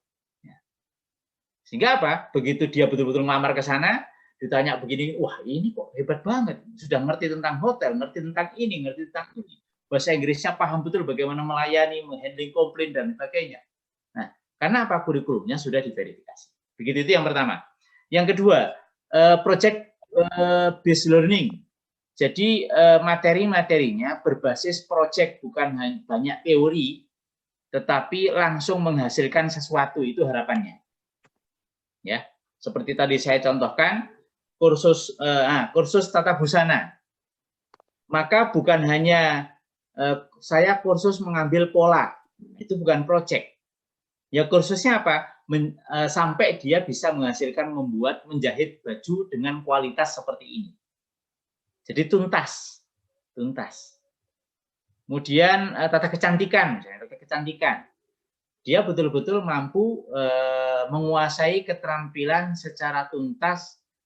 Saya nggak tahu kecantikan itu, misalnya manicure, pedicure, misalnya begitu. Terus di bidang perpajakan kursus, maka dia bisa memahami sekaligus bisa membuat laporan, sekaligus bisa apalah yang lain. Jadi ada proyek tertentu yang kemudian dihasilkan. Itu yang memang yang paling kentara, paling kelihatan itu adalah ketika dia bidang vokasinya dalam bentuk produk. Ya, dalam bentuk produk, roti ya rotinya jelas, kemudian baju ya bajunya jelas. Kemudian telah melibatkan beberapa instruktur dari industri. Misalnya instrukturnya dari Prias Expert dari mana. Kemudian nanti tata kecantikan kulit memanggil dokter khusus bidang apa begitu. Nah, itu ada expert dari industri yang dilibatkan, baik dalam bentuk kuliah tamu atau mungkin bahkan tetap. Jujur di kursus ini malah justru banyak yang sudah melibatkan secara tetap. Terus ada magang. Pak Dirjen tadi pagi menyampaikan magang ini kursus bisa iya bisa tidak. Ya. Bisa iya bisa tidak. Kalau kursusnya cuma sebulan ya nggak perlu magang lah. Ya, tapi di magang kan boleh. Ya, jadi kursusnya misalnya 3 bulan, 1 bulan di lembaga, 2 bulan langsung di industri. Jadi belajar sambil magang. Mirip-mirip, maaf, ada beberapa lembaga bidang kapal pesiar yang pesertanya sedikit, akhirnya dia hanya kasih pengantar di lembaganya, setelah itu sepenuhnya diserahkan sama hotel untuk melatih sambil magang. Nah, Kemudian sertifikasi kompetensi. Uji kompetensinya, kalau Pak Wartanto beberapa waktu yang lalu bahkan menginisiasi gimana kalau misalnya sertifikasi itu dilakukan oleh industri langsung. Kalau Pak Dirjen lebih egaliter, beliau sampaikan sertifikat kompetensinya diakui, ya, diakui oleh industri. Karena banyak sertifikasi kompetensi yang begitu dibawa ke industri mereka, ini serius, gitu kan, masih menyaksikan. Kemudian yang keenam, instrukturnya secara berkala dia mengupdate ilmunya ke industri. Saya pernah contoh saya itu kan bukan orang akuntansi, nggak ngerti akuntansi sama sekali. Saat itu saya kebetulan menggantikan instruktur akuntansi yang sedang ada masalah. Apa yang saya lakukan? Saya datang ke dua perusahaan A dan B, tidak perlu saya sebutkan. Saya tanya, di sana itu bagaimana sih keuangan itu pengelolaannya? Oh, begini. Terus pelaporan seperti apa? Begini. Pokoknya semua saya tanya. Nah, begitu saya masuk kelas besoknya, apa yang saya lakukan? Saya bilang ke mereka, anak-anak, kemarin saya kebetulan ke perusahaan A, ke perusahaan B. Saya ingin sampaikan kepada Anda kabar seperti apa sih mengelola keuangan di perusahaan. Saya ceritakan panjang lebar. Nah, begitu selesai, saya tanya kepada mereka, gimana? Anda dengan pembelajaran saya? Wah, asik Pak, senang Pak, ini banyak informasi. Padahal saya itu nggak ngerti akuntansi. Ya, artinya apa? Saya melakukan update dengan industri di sana seperti apa, saya bawa ke kelas, ternyata itu lebih bagus. Ya, lebih informatif dan lebih memberikan sesuatu yang baik kepada peserta didik. Untuk riset terapan, ini tidak perlu saya bahas. Kemudian yang ke-8, komitmen serapan. Bapak punya data-data bukti bahwa lulusannya telah diterima di industri. Gimana aja? Ya Bapak silakan tunjukkan. Kalau di kami itu dulu selalu ada success story, baik foto, pernyataan, bahkan saya telah bekerja di sini, kemudian testimoninya juga ada, termasuk testimoni perusahaan juga ada. Sehingga betul-betul real faktanya bahwa memang sudah ada serapan dari industri. Nah, yang terakhir itu bonus, kalau memungkinkan sih juga ada beasiswa atau dukungan-dukungan dari industri untuk lembaga. Nah, kalau sudah melakukan ini semua, ya itu LKP-nya sudah benar-benar berstandar industri. Apakah harus semua? Tidak harus. Ya, suatu saat mungkin akan saya share, tapi hari ini belum boleh. Akan ada tahapan gitu ya, tahapan. Contoh misalnya, lembaga berstandar industri paling bawah, ibaratnya makan geprek itu mungkin level 1 gitu, level 1. Apa? Ya sekedar MOU. Level 1. Level 2, MOU plus implementasinya begini. Level 3, level 4, level 9 misalnya dia sudah dapat peserta beasiswanya dari industri, dapat peralatan dari industri, wah itu sudah berbasis industri level 9. Misalnya begitu Pak. Begitu Pak Rudi. Jadi tidak saklek. Yang penting intinya spirit yang kita bangun bahwa lembaga kursus dan pelatihan diharapkan betul-betul dikelola, dilaksanakan, dikembangkan berdasarkan kebutuhan industri. Kenapa? Karena memang khususnya vokasi ya, kursus itu di-create untuk membantu masyarakat mendapatkan pekerjaan. Dalam definisi BPS, bekerja itu baik bekerja kepada orang lain maupun berwirausaha. Yang terakhir, yang berikutnya tadi ada yang nanya, hard copy atau soft copy berkas akreditasi. Kalau sekarang dalam bentuk soft copy yang diupload pada saat pengajuan. Tetapi pada saat Bapak Ibu divisit, kadang-kadang disuruh menunjukkan hard copy-nya. Nah, gitu kan. Hard copy-nya. Ya. Kalau saya menganut madhab soft copy. Saya akan secara contoh begini. Sama seperti saat ini, banyak dokumen-dokumen yang saya gunakan Google Drive free.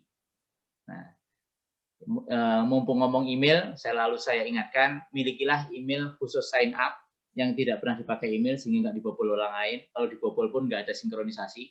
Yang kedua, buat email, misalnya Ahmad 1, Ahmad 2, Ahmad 3, Ahmad 4, sampai Ahmad 100, berarti saya mendapatkan 1 tera 500 giga. 500. Jadi dapat banyak. Dan disitulah saya simpan. Contoh ya, ini contoh. Kemarin kita mengadakan kegiatan bersama direktorat namanya PPKSDM. Ya, itu 10 angkatan, dokumen, foto, video ada di sana. Saya upload ke satu Google Drive. Ya, satu email, satu Google Drive. Begitu orang lain butuh, ketika saya di jalan ya tinggal saya buka aja di HP. Habis itu saya share, selesai. Sama Bapak Ibu, ya. Nanti kalau misalnya ada akreditasi, tunjukkan aja Google Drive-nya. Mereka hanya misalnya can view ya. Jadi diperlihatkan seperti ini.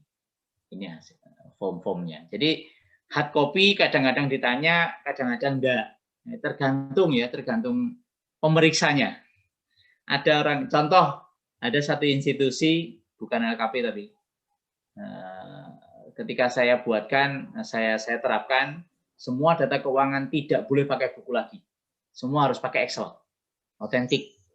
Setiap bulan di PDF-kan, sehingga nggak akan ada perubahan. Setiap bulan PDF-kan, tanda tangani, setiap bulan PDF-kan, tanda tangani. Walhasil, ada satu saat kedatangan orang, wah itu menceramai. Ini harusnya seperti ini, seperti ini, seperti ini, harusnya di bukunya ada 2. Saya mikir, Masya Allah orang seperti ini kok ya masih ada di dunia ini, gitu kan ya. Ya, akhirnya ya sudah terpaksa disiapkan dua-duanya. Mungkin begitu, Bu Dia. Iya. Ada pertanyaan lagi Pak, ini dari bidang PAUD PNF. Yang terhormat Pak Ahmad, pada tabel kolom rencana tindak lanjut, apakah justru tidak diisi dengan apa yang harus dipenuhi selanjutnya, bukan apa yang sudah ada? Ya, baik, terima kasih. Oke, saya akan share lagi. Terima kasih pertanyaan yang mengingatkan pada masa lalu dari form ini. Ya. Masa lalu dari form ini. Bapak Ibu, memang di sebelah ini dulu sebelumnya saya share, di sini ada kolom tentang temuannya apa. Ya, temuannya apa. Nah, saya berpikir daripada seperti itu ya sudah langsung temuannya apa, mau dilakukan apa, silakan ditulis di sini. Jadi Bapak Ibu mau boleh tambah kolom, silakan. Dulunya seperti ini bentar. Ya. Dulunya begini Bapak Ibu. Ini semacam temuan gitu ya. Nah, temuannya seperti ini. Temuannya apa? Misalnya belum. Tadi nama-nama, lalu rencana tindak lanjutnya apa? Nah, daripada nulis 2 kali, akhirnya saya putuskan saya hilangkan. Ya, saya hilangkan. Rencana tindak lanjut itu isinya data, fakta, dan sebagainya, lalu mau dilakukan apa langsung 1 kolom. Ya, biar nggak ngabis-ngabisin tinta begitu. Jadi monggo silahkan. Saya sepakat rencana tindak lanjut memang isinya harusnya apa yang mau dilakukan. Cuman di form yang saya buat memang saya sengaja ya tidak saya pisah antara temuan dengan rencana tindak lanjut. Hanya untuk menghemat kolom aja. Begitu Bapak atau Ibu dari bidang PAUD. Terima kasih. Ya, terima kasih Pak Ahmad. Masih ada waktu sekitar 15 menit. Apakah ada Ibu Bapak yang bertanya? Ya, sambil saya share 2 file tadi di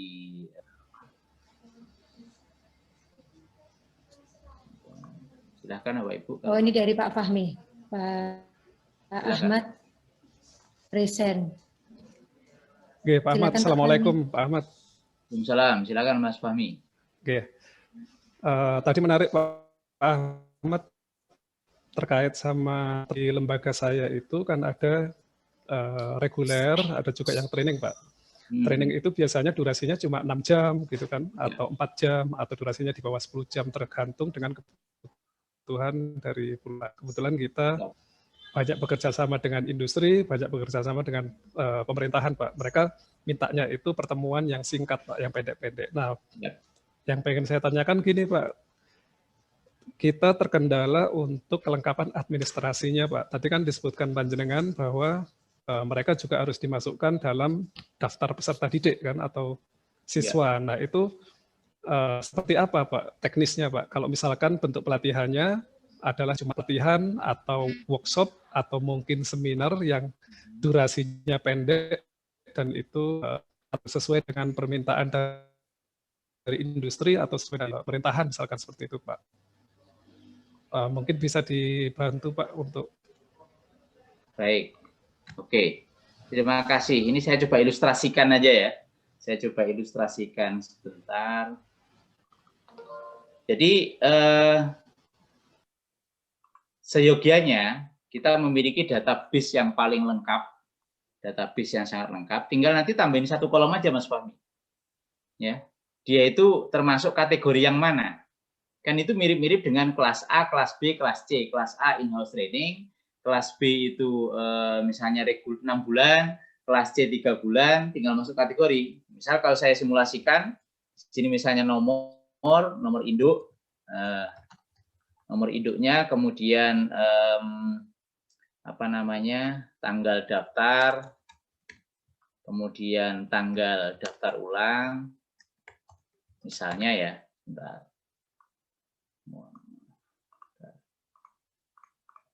Tanggal daftar ulang, kemudian anggap aja dan seterusnya, nama, kemudian alamat, lalu tempat tanggal lahir, tempat lahir biasanya saya pisah, karena di Excel itu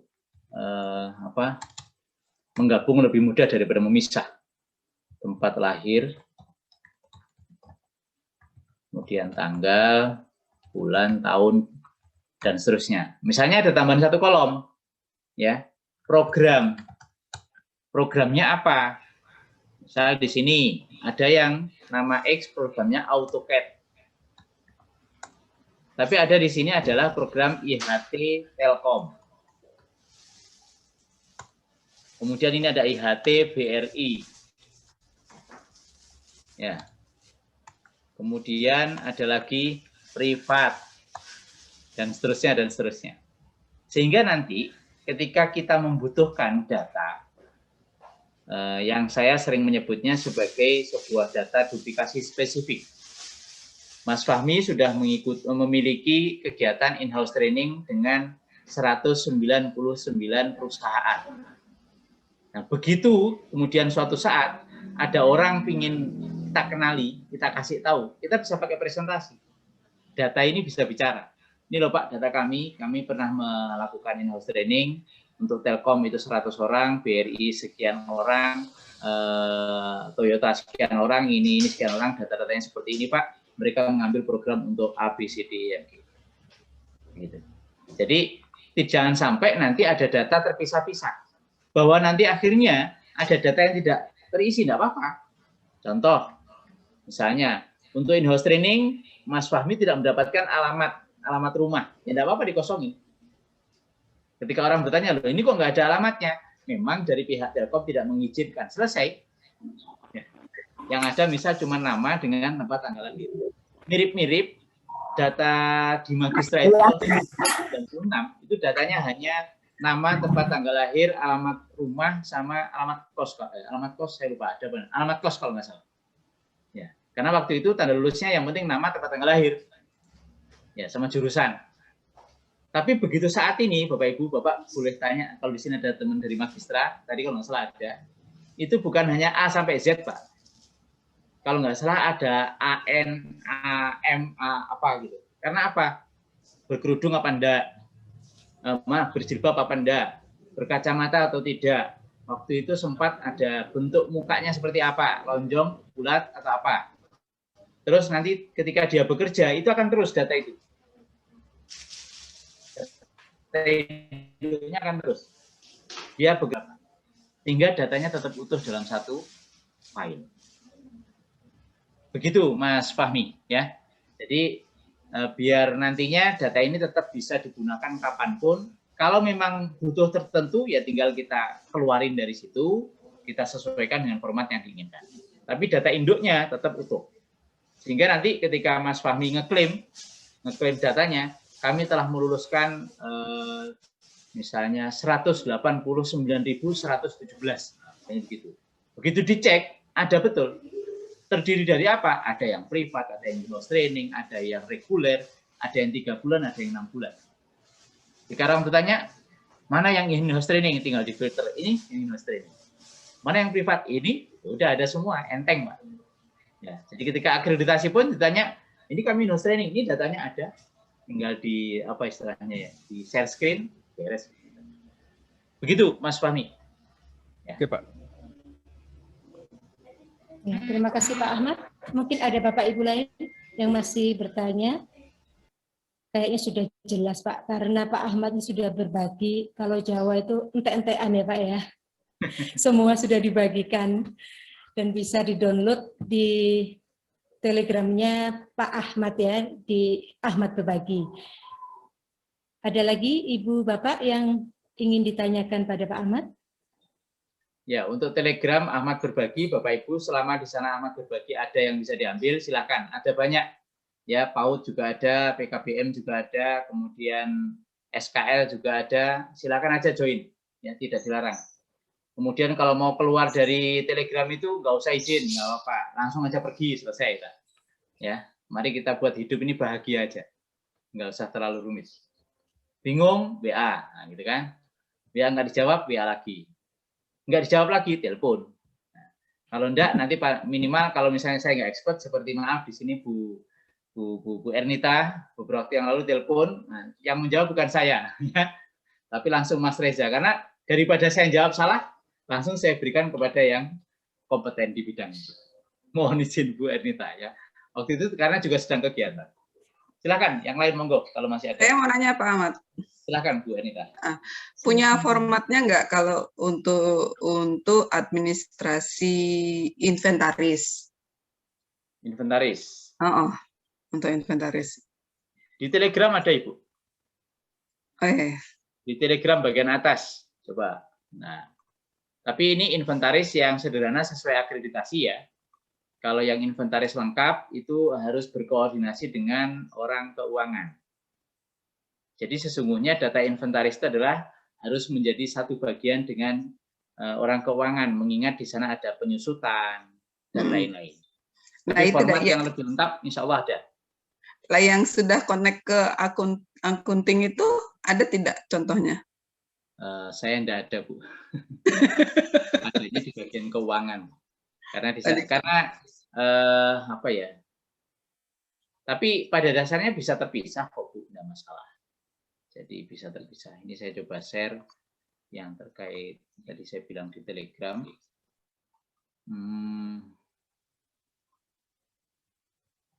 Nah ini daftar inventaris ini Bu, yang kelihatan ya. Format daftar inventaris 1.docx. Ini bisa dipakai. Ini sederhana kalau ini. Nah, yang lebih lengkap, Bapak Ibu bisa lengkapi. Termasuk nanti, menurut Bapak Ibu butuh nih ditambah dengan tanggal servis terakhir atau tanggal maintenance terakhir seperti apa, itu juga bisa. Tapi kalau contoh format yang lengkap banyak kok sesungguhnya di Google ya. Itu Bu Ernita. Sama format RPP kan dengar-dengar itu ada yang RPP sekarang itu selembar gitu ya, kalau nggak salah ya. Itu sudah mulai. Saya tapi nggak tahu ya, tergantung siapa yang asesmen. Kalau saya berpikir begini, RPP yang lebih lengkap zaman dulu bisa jadi itu lebih bagus daripada RPP yang ringkas. RPP yang ringkas cocok untuk instruktur yang kreatif, instruktur yang milenial, yang cara berpikirnya sangat luas dan ketika mengajar betul-betul dia mengelaborate semua bahan. Cocok. Tapi ketika dihadapkan pada instruktur yang mohon maaf, ya beliau modul minded, nah itu harusnya disetir dengan yang model RPP lama. Kalau enggak lepas nanti, dia ngajar ngajar-ngajarnya gitu, ya itu. Jadi sesungguhnya RPP lama itu bagi seorang pimpinan lembaga bisa menjadi bagian dari kontrol. Kira-kira dia seperti apa sih yang mau diajarkan? Terlebih kalau pengajar dari luar. Tapi begitu sekarang yang ringkas, isinya kan hanya tujuan, tekniknya apa, pokok materinya apa, cuman gitu aja. Kita kan selalu berpikir bahwa kita tidak hanya persoalan administratif. Kalau saya misalnya mengasesmen, ditunjukin RPP yang lama, saya akan terima. Tidak akan saya persoalkan loh, kenapa kok enggak yang terbaru? Tidak akan pernah. Karena apa? Esensinya sama, gitu loh. Hanya bedanya pendek sama panjang aja. Ya. Bahkan kalau mau yang rigid malah justru yang lengkap kan lebih bagus. Lebih bagus. Kenapa diperingkas itu kan karena banyak keluhan. Ini kami disibukkan oleh begini-begini. Jujur saya itu tidak kadang-kadang maaf. Khususnya di guru yang selalu mengatakan RPP merepotkan dan sebagainya. Padahal mohon maaf, mereka itu copy paste. Repot dari mana? Oh, yang repot orang lain kok. Ya, banyak yang mereka itu hanya tinggal ganti gitu aja. Tapi keluar-keluarnya kami repot, disibukkan oleh RPP, disibukkan oleh silabus. Alah, buat aja ndak, cuma ganti nama aja kok ribut ya. Gitu. Itu yang kadang-kadang, meskipun tidak semua ya, tidak semua. Tapi banyak yang demikian. Begitu Bu Ernita. Di yang saya taruh di Telegram itu insya Allah contoh RPP yang ringkas. Oke, sebentar tak ceknya dulu. Takutnya nanti tidak sesuai. Kalau nggak salah ya, tapi kalau misalnya masih yang lama mohon. Oh ternyata masih yang lama Bu. Masih yang lama. Iya, yang lama deh. Ya. Ya. Terima kasih. Saya uploadnya RPP yang ringkas ya. Saya carikan. Ya. Terima kasih Pak Ahmad. Ya Bu, sama-sama. Jadi terkait form saya selalu sarankan kita ini mari fokus kepada isi, jangan fokus pada form. Gitu. Termasuk seandainya di sini ada para asesor gitu, ya mohonlah. Yang penting itu kontennya, bukan persoalan bentuk landscape A4 atau A5, tidak masalah. Contoh sertifikat ya, sertifikat. Saya tanya. Boleh raise hand. Di tempat Bapak Ibu ada enggak yang membuat sertifikat setengahnya A4 ukurannya? Ada enggak? Menerbitkan sertifikat ukurannya hanya setengahnya A4. Boleh raise hand. Saya kasih bonus. Asalkan bisa menunjukkan ya. Ya. Kami melakukan gitu loh. Ya, apalagi sekarang coba. Saya menggunakan e-sertifikat. Bisa aja kan, saya buat ukuran bahkan seperempatnya A4. Begitu mau di print ya silakan tinggal pilih menunya, mau di print pakai apa. Yang begitu. Sekarang apa sih bedanya sertifikat ukuran setengah A4 dengan A4? Apa coba bedanya? Boleh komen. Ya, enggak ada. Sama-sama ada tanda tangan pimpinan, sama-sama stempel, tanggalnya sama, isinya sama. Mungkin hanya ukuran font yang berbeda. Dan belum pernah ada peraturan perundang-undangan yang menyebutkan bahwa fontnya harus ukuran sekian, tidak ada. Ya.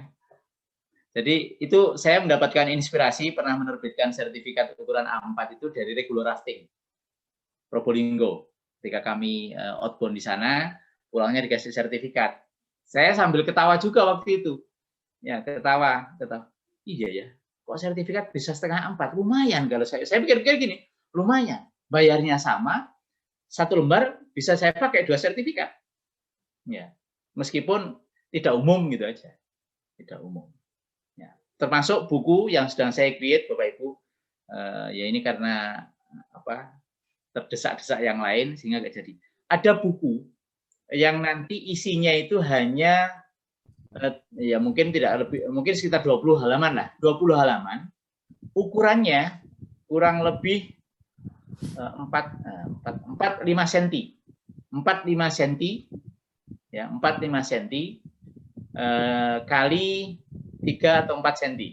Ya. Saya yakin orang-orang di sini orang IT sudah bisa membaca kira-kira bentuk bukunya kayak apa. Dan itu isinya insya Allah sekitar 350 halaman. Kebayang ya. 350 halaman yang bisa dibaca oleh orang usia berapapun. Ya. Kenapa? Buku yang saya buat dalam bentuk barcode. Bab 1 barcode-nya 1. Bab 2 barcode 2, bab 3 barcode 3, bab 4 barcode 5. Kalau mau lihat isinya ya sudah tinggal di-scan. Scan barcode, maka Bapak Ibu bisa lihat naskah asli dalamnya seperti apa. Nah, mungkin suatu saat ini buku kok kayak begini loh. Sama saja. Toh tetap bisa dibaca kan. Lebih ringkes. Masukin saku selesai.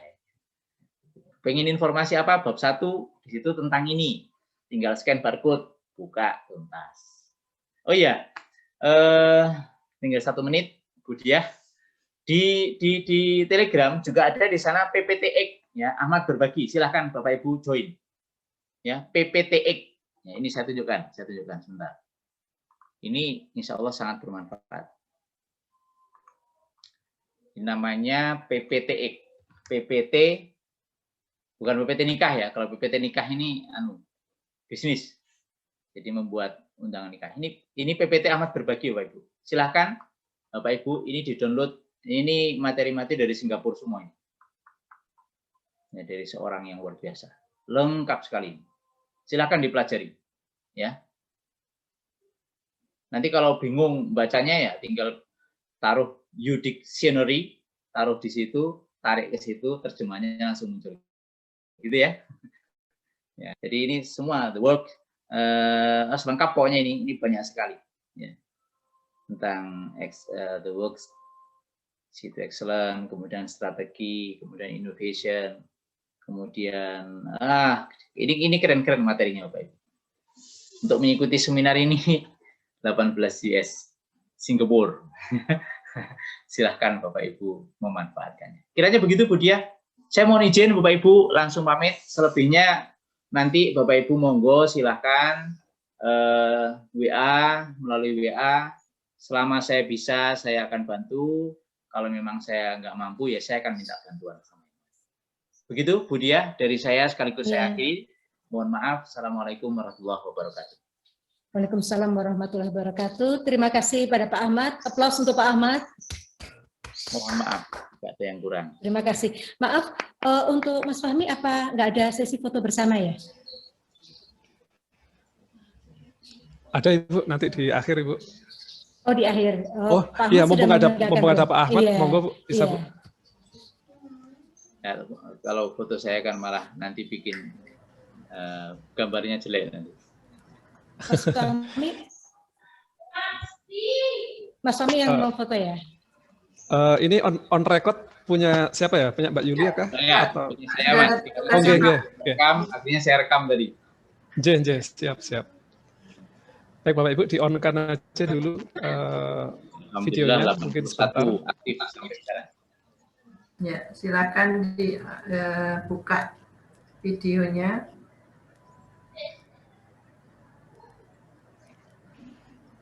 Dikasih apa-apa nggak terasa. Baik, satu sambil yang lainnya yang pakai laptop juga bantu record ya. 1, 2, 3.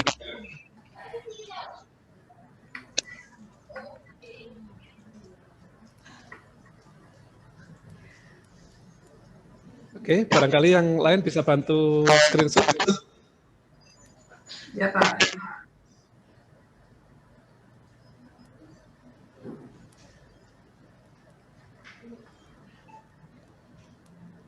Baik, terima kasih Bapak Ibu.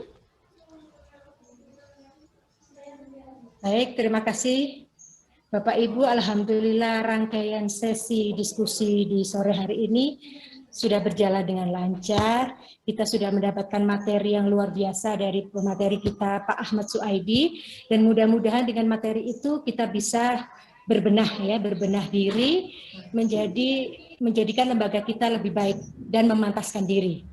Ya, baiklah, sebelum saya kembalikan kepada Pak Fahmi selaku host, saya ucapkan yang pertama terima kasih kepada Pak Ahmad Suaidi atas ilmu yang sangat luar biasa.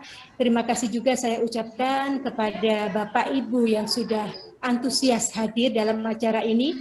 Aplaus. Dan terima kasih juga pada panitia yang hebat sehingga acara ini bisa berjalan dengan lancar. Kita berikan aplaus pada panitia. Baik, sebagai penutup saya ingin mengutip sedikit dari kata-kata Pak Ahmad. Apapun isu yang berkembang saat ini, ada tidaknya akreditasi, kita harus fokus untuk menata lembaga kita, untuk memantaskan diri, sehingga kita dipersunting oleh pihak lain yang membawa dampak baik pada diri kita sendiri dan masyarakat luas.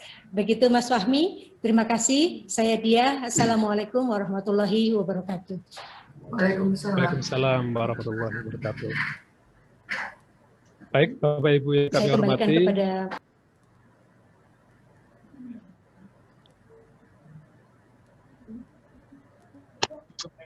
Oke, baik. Syukur alhamdulillah Bapak Ibu, demi saya tutup.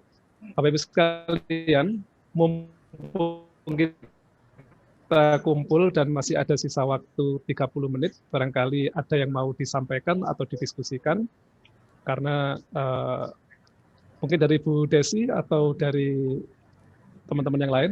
Monggo Ibu, saya kasih kesempatan. Mungkin teman-teman ada yang mau didiskusikan atau mau sharing?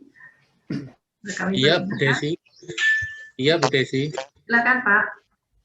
Terima kasih. Terima kasih Bu Desi, Mas Fahmi, juga Mbak Dia. Seperti yang disampaikan tadi sama Pak Ahmad, mungkin untuk share linknya itu mungkin agak lebih jauh-jauh hari. Itu juga sempat saya share ke teman-teman, tapi lu kok mendadak gitu. Jadi mungkin supaya nanti bisa lebih luas sesuai dari anjuran dari Bu Ani, mungkin agak lebih jauh lagi 3 hari lah seperti itu.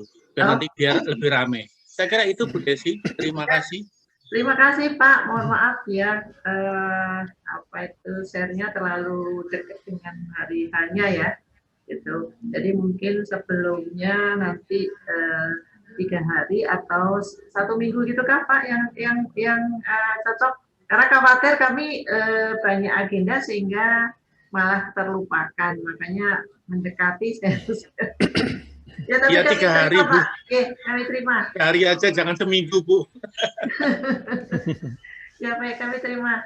Mungkin ada lain.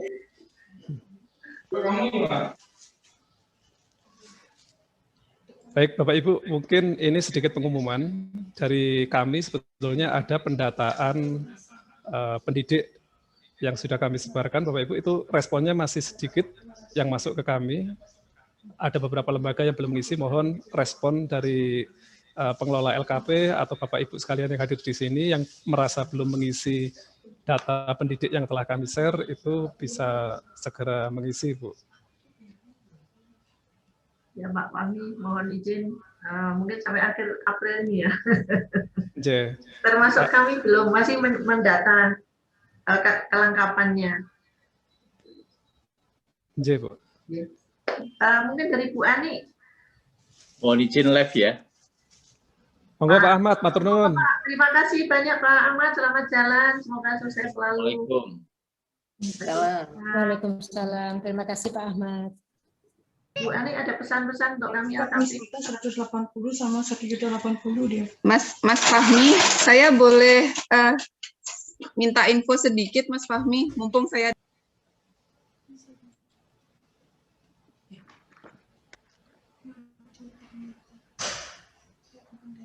Halo, maaf Bu, ke unmute Bu. Ya, kan Mas Fahmi dari HISPI ya. Bu. Kebetulan saya kan yang di Denpasar, ini ada teman-teman dari HIPI, itu kami kan mau mengadakan kayak uji kompetensi untuk instruktur, kan. Secara metodologi kan ada 2 ya sekarangnya, jadi teknis sama metodologinya. Nah itu untuk sertifikasi instruktur itu kan harus melalui HISPI ya, saya dengar itu ya. Nah sedangkan HISPI yang saya di Bali kan kebetulan ketuanya sudah almarhum. Ini mohon petunjuk Mas Fahmi. Kira-kira bagaimana ini kita yang teman-teman yang di Denpasar supaya bisa sertifikasi juga itu untuk instrukturnya. Bu, barangkali nanti bisa chat ke nomor WA saya saja Bu, langsung Bu. Saya boleh minta nomor Mas Fahmi? Oke, saya tulis di chat ya Bu. Oke, terima kasih Mas. Ya. Kalau boleh saran Mas Fahmi?